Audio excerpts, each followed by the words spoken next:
आज विश्वरत्न महामानव बोधिसत्व डॉक्टर बाबासाहेब आंबेडकरांचा महापरिनिर्वाण दिनाच्या निमित्तानं आम्ही स्मृती दिनाला देण्यासाठी आणि त्यांच्या चरणी नमन होण्यासाठी या दीक्षाभूमीवर आलो आहोत। ज्या लाखो करोडो लोकांना बाबासाहेबांनी उधारले, ज्या शोषित पीडित दलित आदिवासी ओबीसींना उभं करण्याचं काम, माणूस म्हणून उभं करण्याचं काम, जगण्याचं काम बाबासाहेबांनी दिलं आणि जगातील सर्वोत्कृष्ट अशी संविधान रूपी घटना या देशाला बाबासाहेबांनी दिली। त्यामुळेच या देशातील लोकशाही चंद्रसूर्य असेपर्यंत नांदणार ही ताकद या देशातील लोकशाहीमध्ये निर्माण झाली। या महामानवास, जगातील सर्वात बुद्धिवंत अशा महामानवास विनम्र श्रद्धांजली अर्पण करत असताना मी एकच संदेश या महापरिनिर्वाण दिनाच्या निमित्तानं भारतातील आणि महाराष्ट्रातील जनतेला देऊ इच्छितो की बाबांनो, आपण सर्व मिळून या देशातील संविधानाचं रक्षण करूया, या देशातील संविधान टिकवूया। या देशातील संविधान जर टिकला तर हा देश टिकेल, या देशातील लोकशाही टिकेल। नाहीतर आपण संविधान रूपी ग्रंथास जर आपण रक्षण करू शकलो नाही तर मात्र या देशामध्ये लोकशाही टिकवणं मुश्किल होईल। तुम्ही आम्ही सर्वांनी मिळून ही लोकशाही समर्थ करण्यासाठी बाबासाहेबांनी दिलेला संविधान रूपी ग्रंथ हाच याची जोपासना करू, याला टिकवू, याचं रक्षण करू।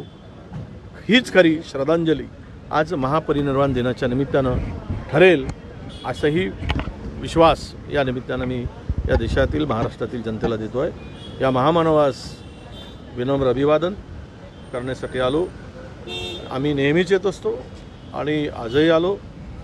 जोपर्यंत चंद्रसूर्य आहे तोपर्यंत बाबासाहेबांचं नाव हे अमर आहे आणि अशा एका शस्त्र न घेता या देशातील एक मोठी क्रांती, जगातील सर्वात मोठी क्रांती बाबासाहेबांनी केली आणि ज्याच्या घरात सूर्य नव्हता त्या घरात सूर्य डोकावू लागला, ही बाबासाहेबांचीच पुण्य आहे। म्हणूनच आम्हा सर्वांना, बहुजनांना सन्मानाने आणि ताठरपणे उभं करण्याचं काम बाबासाहेबांनी केलं। त्यांना विनम्र अभिवादन।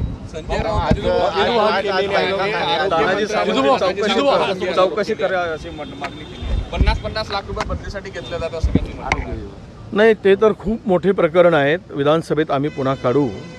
त्यांच्या खात्यातला भोंगळ कारभार तानाजी सावंतांच्या प्रचंड मोठा आहे। हे केवळ बदलीच नाही तर अनेक घोटाळे आहेत आरोग्य विभागामध्ये। आरोग्य विभागामध्ये अनेक टेंडर घोटाळे झालेले आहेत। ते सर्व घोटाळे विधानसभेमध्ये निघतील। मुख्यमंत्र्यांना पुराव्यासोबत दिलेला आहे, कारवाई होणार का असा प्रश्न त्यांनी। हो, तर आता ते असं आहे की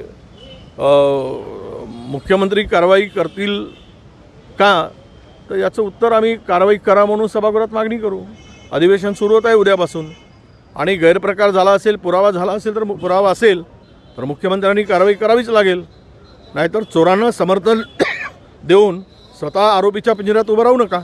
सरकारला घेण्यासाठी काय नेमके प्लॅनिंग करण्यात आलं? तिथे बोलतो ना, आता प्रेस आहेच, आता आज नको सगळ्या पुढे बोलायचं। देशातील सगळ्यात भ्रष्ट राज्य म्हणजे महाराष्ट्र असं एनसीआरबीच्या रिपोर्टमध्ये आल्या, सलग तिसऱ्या वर्षी भ्रष्ट महाराष्ट्र म्हणून असं समोर आलं। भ्रष्टाचाराची प्रकरण नाही, आम्ही तर नेहमीच सांगत असतो, हे सर्व मिळून तिजोरीची ओपन लूट करतायत। अनेक प्रकरण आहेत, भ्रष्टाचाराने कळस गाठलेला आहे। कुठलंही काम पैशाशिवाय होत नाही आणि मंत्री पैशाशिवाय काम करत नाहीत, हे सगळं उघड आहे। हे कुठेच लपून राहिलं नाही। बरं, टक्केवारी इतकी मोठी वाढवून टाकली की आता ही टक्केवारी 20% वर गेली। म्हणजे 20 टक्केवारी घेणारा महाराष्ट्र हा आता देशातील अनेक राज्यामधला एक राज्य झालेला आहे आणि अनेक ठिकाणी तर काम न करता बिलं काढून खाल्लेली आहेत। एक टेंडरची कास्ट जर 100 असेल तर त्या कॉन्ट्रॅक्टरला धरून त्याची कास्ट 300 कोटी रुपयांपर्यंत नेऊन वरचे वर 200 कोटी रुपये गहाळ करण्याचं काम अनेक ठिकाणी झालेलं आहे। त्याचे पुरावे आहेत, ते सभागृहामध्ये मांडू।